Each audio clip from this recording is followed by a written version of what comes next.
here, aka Peter Freakout 10, baby! And it's time for another update, boys and girls! Alright! Now, not really a huge pile like my birthday one, but I got a good chunk of some stuff. Got some good Fangoria and everything, and some very good games. One of them in particular I have been so pumped about ever since I first heard about it. And I just started it recently, had a great time getting this game, and I'll show you what it is later. But for the most part, we got some good stuff. It's better than nothing. This month in particular, I'm hanging out with my friends. I'm going to be seeing The Hills Have Eyes, so you'll get my review on that. I'm taking them to dinner, so I'm saving it for that. But yeah, that's why it's not really big this month, but really pumped for the Hills Have Eyes remake. I'm going to give my thoughts on that once I see it. What else? I also, in preparation for the movie, I might actually review Wes Craven's Hills Have Eyes Part 2, which I've heard not good things about. Dog flashbacks. I'm going to be tortured, but along with that, also, I also have a review of Final Destination 3 coming. That's going to be my next review. And I'm also going to review Blood Rain, or Uwe Bowl, if you guys listen to Dead Pit Radio. Also, I have a review of Date Movie by Jason Fridass and Aaron Seltzer Drink, as I call them, because they suck as filmmakers. I know they have another film coming, so that's Date Movie. Thankfully, I'm going to get Running Scared and that, but I think in between those movies, I might do Hills Have Eyes Part 2 and what else? High Tension, because that's an Alexander Aja movie. I've been wanting to talk about that for a while, but that's what's coming. So, figured why not get some reviews here with you guys, and, well, figured why not give an update of some stuff I picked up, and let's get right to it. Now, starting off, I have 3 Fangoria magazines. I got 3 games. I got 1, 2, 3, 4, 5... 6, 7, 8, 9 DVDs, and if you guys are counting the TV show, that kind of adds up a little bit, but let's get on to the magazines, and the first one I got was issue 250 of Fangoria. This is the January one from the start of 2006. This has new movie previews from Underworld Evolution. I actually used this for the review of Underworld Evolution. When a Stranger Calls, the Hills Have Eyes remake. There's Pluto on the cover. And Final Destination 3. Yeah, definitely a great issue. This one's definitely a great issue. Helped me get prepared for Final Destination 3. I'll get my thoughts on that when I review it. But, yeah, that's issue 250 so far. From a really great issue. I love that 250 logo. Definitely, I think a great way to start the year for Fangoria. Issue 250, definitely a great issue. Speaking of Pluto and the Hills Have Eyes remake, here's your 251, and you got Pluto on the cover. This is 101 bloody pages. It has some shock and new independence, and this month it talks about Slither, another movie that I plan to see next month, and I'm so pumped to see that. I enjoy James Gunn when he wrote Scooby-Doo, so I'll be excited to see that. 2001 Maniacs, another movie, and I just read about these two, Hills Have Eyes and 2001 Maniacs, and they really interested me, so really excited to see both. I'm going to get to the Slither part. The K&B, they're still talking about Masters of Horror. House of the Dead 2, yes, they made one in Ultraviolet, which looks like complete shit, I'm sorry to say, but so far, great issue. Definitely a great issue, and I think one of my favorites, but that's this one. Now, this is an old one from like 2002, but I wanted it because it talked about a particular film in it that I actually like, and this is 216. This actually has Red Dragon, Ghost Ship. I wanted to learn about Ghost Ship. I actually found this at a comic shop of all places, and they actually had a lot of these on sale, and I saw the Ghost Ship one. I really wanted to read up on it. Very interesting stuff. I think Steve Beck. I think Steve Beck did a great job directing this. What he wanted to do with this movie. I think it's a very good issue. I know I have friends that hate this film, but I love Ghost Ship. It's one of my favorites. Yeah, such a fun film. Yeah, if you guys want to see my thoughts on it, go back and check out the channel. I might put the link in the description. But this one also has For the Ring, Daz Experiment, Buffy and Angel, Bruce on the Loose, Bubba Hotep. Great issue. But yeah, now on to the games. And the first game I got, this is one that I was actually interested in. I thought it was a weird person they got to make this game, but I was actually kind of interested in picking it up because I like the idea. I know this got so much shit when it came out from the press because of the idea, what they were going for, and the theme behind it, and that is Mark Echo's Getting Up, Contents Under Pressure, which is a really, really interesting game that I've been playing so far. I thought it was an ingenious idea. Basically, you're a guy who does graffiti in this world that doesn't allow graffiti. And got a good cast in this game. This game, I don't know if it was Mark Echo's idea to get cast, but they got a good cast. Puff Daddy's in this game. They got in the manual here. I really want to show. They got a great cast. Get your coupon for Complex magazine, but they actually got some real graffiti guys. Taleb Kiwilu, Rosario Dawson, the Smoking Hot Rosario Dawson. Giovanni Ribisi's in this game. Charlie Murphy's also. So, Adam West, Andy Dick, Brittany Murphy. Great cast in this game. Basically, you go around graffitiing stuff, and there's some stealth sections added in. It's from the same people that did that Indiana Jones game, The Emperor's Tomb. I thought it was a really fun game. I thought it's fun to beat up on somebody. Kind of similar in the vein to the Warriors a little bit, as that same sort of beat 'em up style. But I'll get my thoughts deeper into it once I've beaten it. But that is Mark Echo's Getting Up. It's for the Xbox. It's also on PlayStation 2 and PC. I got the Xbox though, but that's Mark Echo's Getting Up. And the next game that I got, this is one that I like this guy's games. I know he's a writer. I think he's a really talented writer. I love Splinter Cell. That's one of my favorite games. I know you think you guys know what I'm talking about right now. But that is, of course, Tom Clancy. This is my first exposure to this series, and I think it's a really fun game. I've played the multiplayer so far. It's really fun shoot 'em up. And for a game that has team commands, this actually does it a lot better than I thought it would. Almost in the same vein as SOCOM. And just a really fun game, and that is Tom Clancy's Ghost Recon Advanced Warfighter. I got this for the Xbox 360. It's also available on the PlayStation 2, Xbox, I think the PC also, but I think it's a really fun game so far for what I played. The controls work out well. The commands that your team can do sometimes are hard, because sometimes they don't really do as much, but I think they were done. I think for the most part they're done well. It controls well. The multiplayer is so much fun. The graphics look great. Definitely a fantastic looking game. And the multiplayer, as I said, is kick ass. I'll get deeper into why I like this game when I beat into a review. Now on to the game that I've been playing the most of as of recently. This is a game that when I first heard about it, I was sort of on it because this is a fourth game in a particular series that I like, but the last game let me down to a point I was just sort of like, can they do better? And then I saw the trailer of it at E3 and I was blown away. So I got the game, and I got it late a couple nights ago, and I've been playing it the past couple of days. It is the most ridiculously fun game I've ever played. And that is, let me just get it because I got some big stuff for it. The Elder Scrolls 4 Oblivion.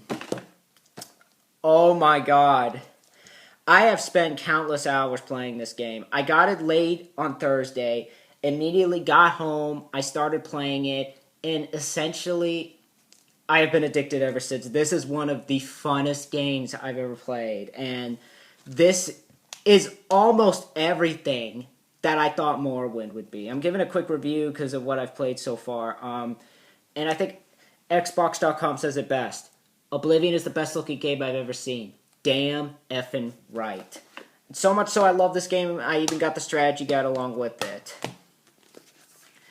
Big ass book for this game. I've been playing it so much, this game, but yeah, I thought you create a character. It's much like Morrowind. You create a character and you have him on this quest. I don't really want to give too much away for those who are playing it. I don't really want to give the story too much away, but you have him go on this quest. You do quests. You do particular things. You can make your own magic. Do a bunch of stuff.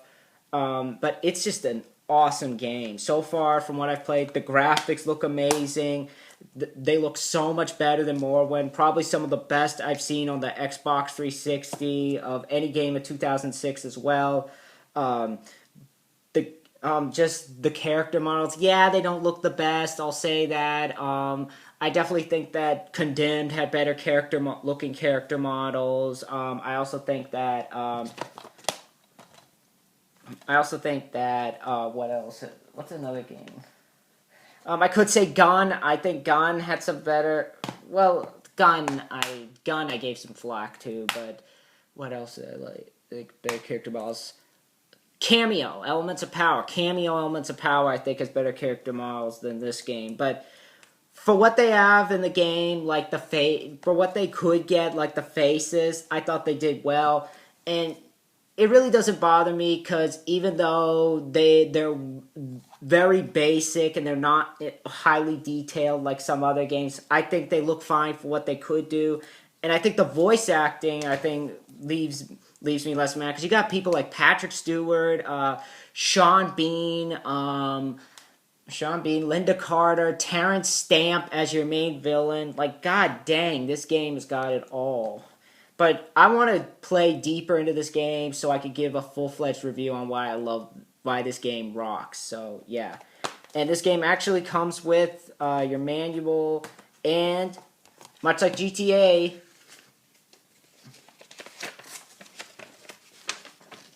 got your map. That's definitely going up on my wall a little bit later.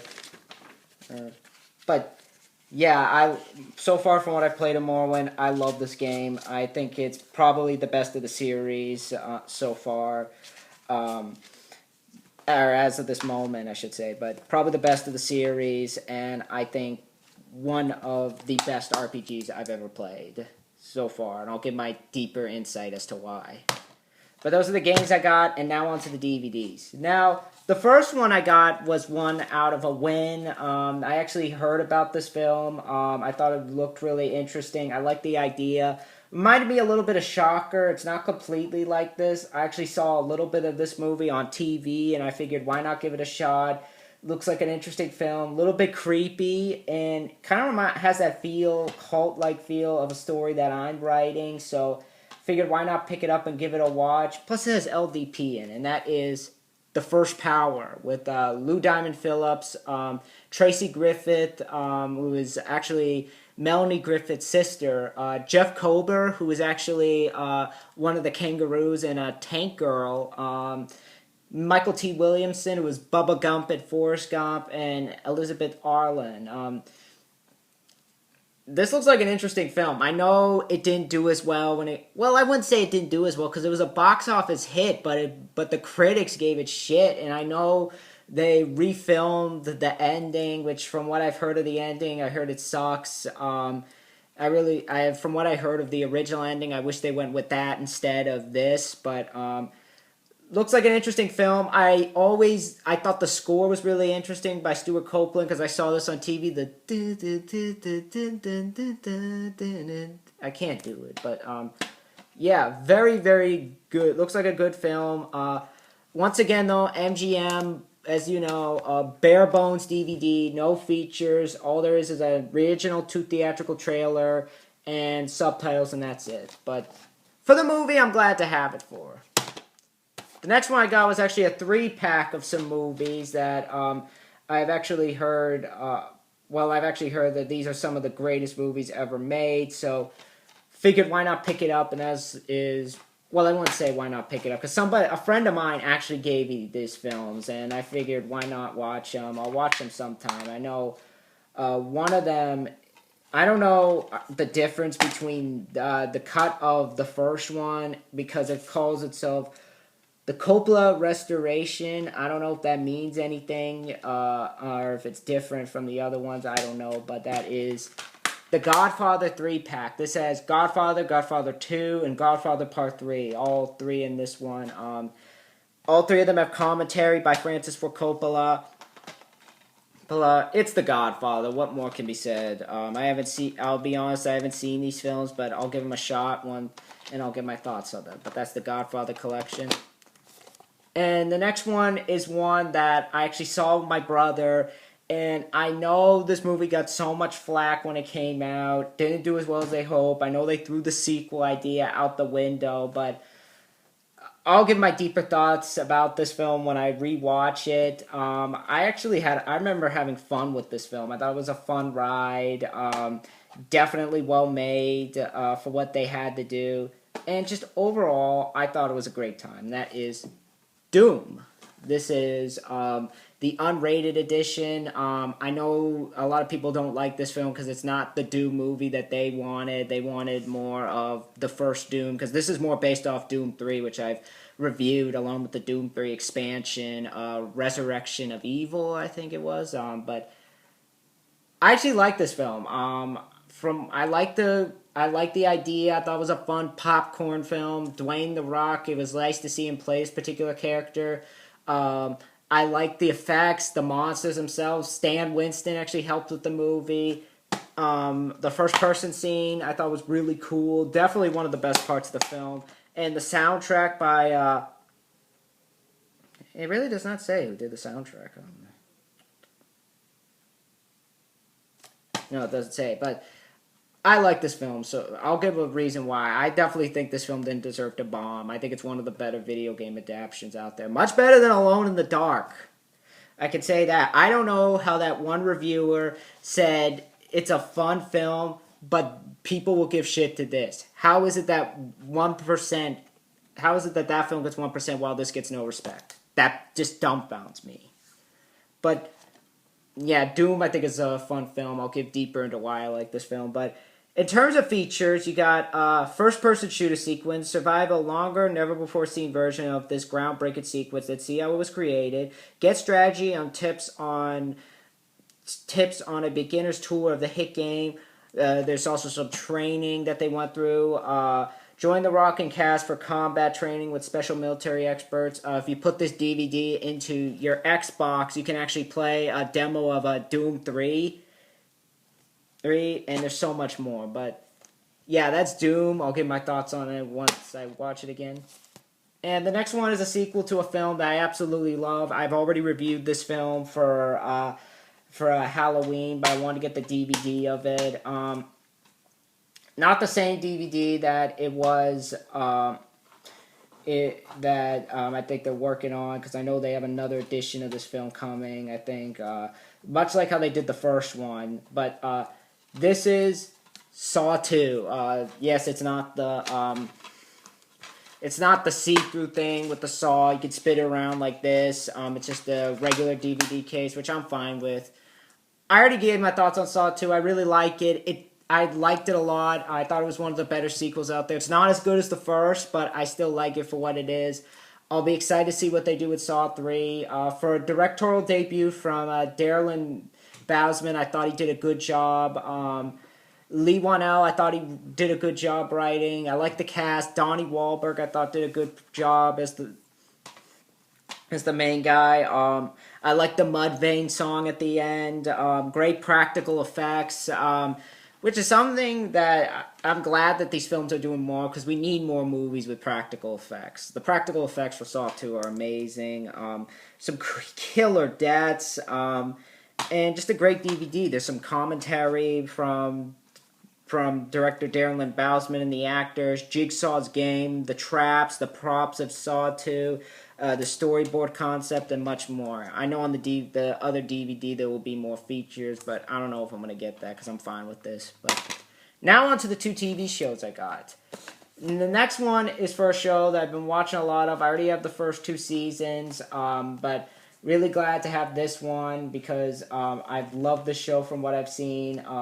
So far, it's just been a great show. I'm really glad to have the 3rd season. That is Tales from the Crypt Season 3, the complete 3rd season on DVD. This is a different type from the other ones because it's actually 2 of these thin cases, which I love it when they do this. This is what they need to do more of rather than, oh, let's just put them in like these 2, let's just put them let's just do this big ass pull out. They need to do more of this because this is how I like my DVDs. So yeah, but it's actually 3-disc set because the discs.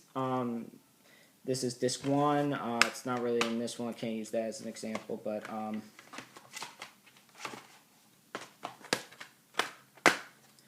it's a 3-disc set because I actually put the discs in both of them. But gonna watch this soon. I just wanted to show it off. Great. This is another season with some great cast members. You got people like starting off. You got people like Malcolm McDowell in the show. Kirk Douglas. This season in particular. Kirk Douglas. Kyle MacLachlan's in an episode. Bruno Kirby. James Tolkien from Back to the Future. Tony Goldwyn, Kimmy Robertson, John Lovitz, among many others. But yeah, can't wait to check these out. I love the show so far. Definitely up there with Masters of Horror, some of the best. But that is Tales from the Crypt, the complete 3rd season. In terms of features, you actually got a Tall Tales panel, series creator and admirers celebrate the show in Crypt seminar. Tales from the Crypt reunion, panel discussion, Crypt Jam, music video. Definitely great to have this for the collection. Next up to add to my Simpsons collection, this is The Simpsons, the complete 3rd season. I already have the first 2. I have 4. I have 8. I'm just getting these to add because I got them randomly. I don't really watch them without watching the other seasons first because I already went through season 1. Now I'm going to watch season 2, and I've got this one. Haven't watched the other ones because I actually want to just watch the seasons in order, but this is the 3rd season. I know I give crap about these pull-out things, but I actually like them. I actually like some of them. When they're done well, they're done well. And this is The Simpsons, I think, do them the best. But that's how it is. I got a little note from Matt Groening. This is a 4-disc set, much like the previous one, but yeah. And I just got them because I want to watch them in preparation for the Simpsons movie soon. Get your little booklet. I want to show the booklet for those who want to see it.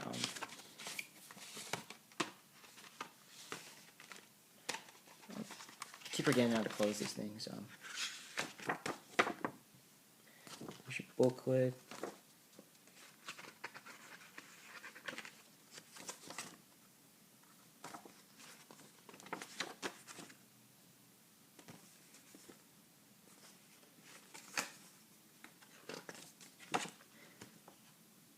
This one actually has some good cast members in it. Beverly D'Angelo's in an episode. What's that one baseball team called? Some of the players from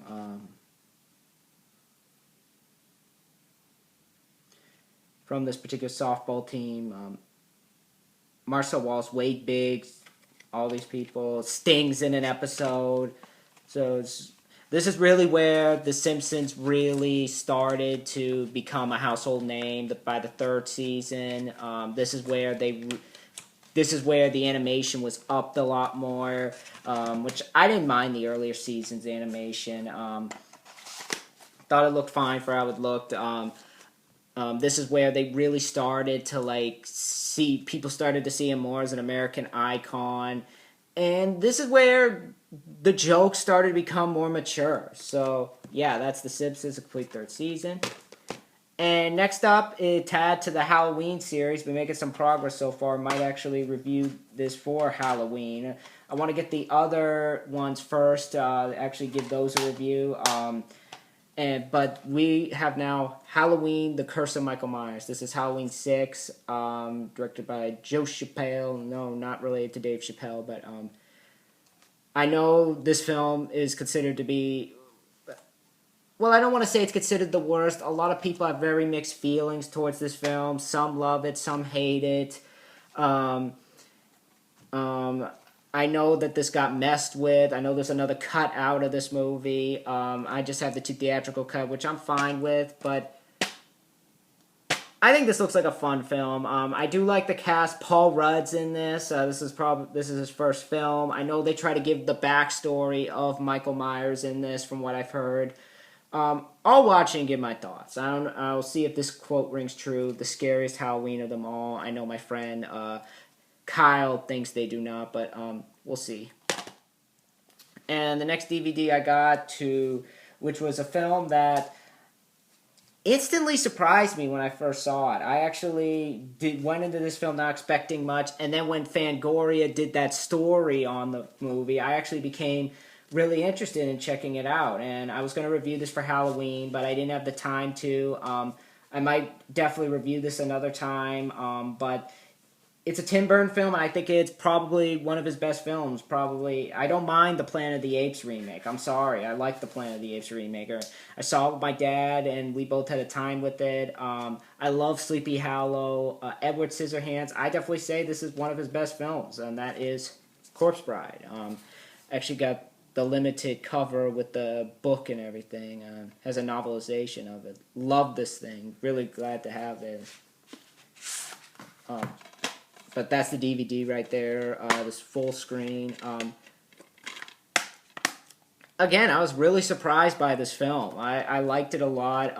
I think it has a great heart to it. Johnny Depp, I think this is one of his better roles. He's playing a normal guy. He's not playing a loudmouth, crazy guy. Just like how he did in Sleepy Hollow. I don't mind the Pirates movie. The Pirates of the Caribbean, Curse of the Black Pearl. I think he did that well. Just don't play the weird characters that we're starting to see with Jack Sparrow, because I think people loved him in that so much they want to see him do more of that. But Rear Window, I wasn't the biggest fan of. This is what he needs to do more of, and I like him in this movie. But yeah, Helena Bonham Carter, I thought did a good job. Christopher Lee, Richard E. Grant from Hudson Hawk's in this. I know he talks shit on that film, which I don't get it. Hudson Hawk is awesome, man. I don't give a shit what he thinks. Thanks. One of my favorite Bruce Willis film. I think it's probably his best comedy. I'll say that Hudson Hawk is Bruce Willis's best comedy. When he's not.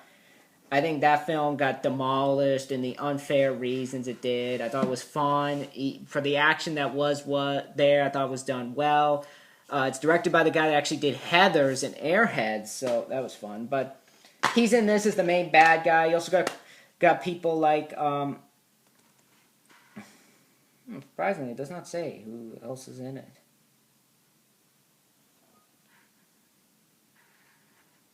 As I said, Johnny Depp... and a bunch of other people. I know Danny Elfman has a little role in it. Michael Goth from Batman's in this. So, yeah, that's Corpse Bride. And the last DVD I got, almost forgot the features, but Inside the Two Worlds, Danny Elfman interprets the two worlds, the animators, The Breath of Light, Tim Burton, Dark vs. Light, Voices from the Underworld, Making Puppet Trick, The Voices Behind the Voice, The Corpse Bride, pre-production galleries, 2 theatrical trailer, music-only track, and that's it. But I'll give my review of this film once I see it again, and I'll be glad to see it again because I really like this film. But Corpse Bride, it's a great film. But the last DVD I got, this is for a film that I've already reviewed. I reviewed it for my birthday. I saw this with my brother, and we both had a blast while seeing this. I love this film. I know some people, particularly Dead Pit, which, no offense to Dead Pit, but I disagree with them on this. But I love this film. I think it's one of my all-time favorite horror films. I don't care what anybody else thinks. I love Eli Roth as a director. I think he gets a little bit too much hate so far from what I've heard. I think this clearly shows how great of a director he can be. If you don't like the film, that's fine. But I love this film, and that is Hostel. And this is the unrated widescreen edition, sicker and more twisted unrated. Yeah, I love this film. I don't care what anybody thinks. I saw this. I had a blast seeing this film. I thought it was fun. I enjoyed the cast. It has a great ending. If you guys want to see more, definitely check out my review I did of it. But Hostel, I think, is a great film. I think it deserves more respect than what's been given. But yeah.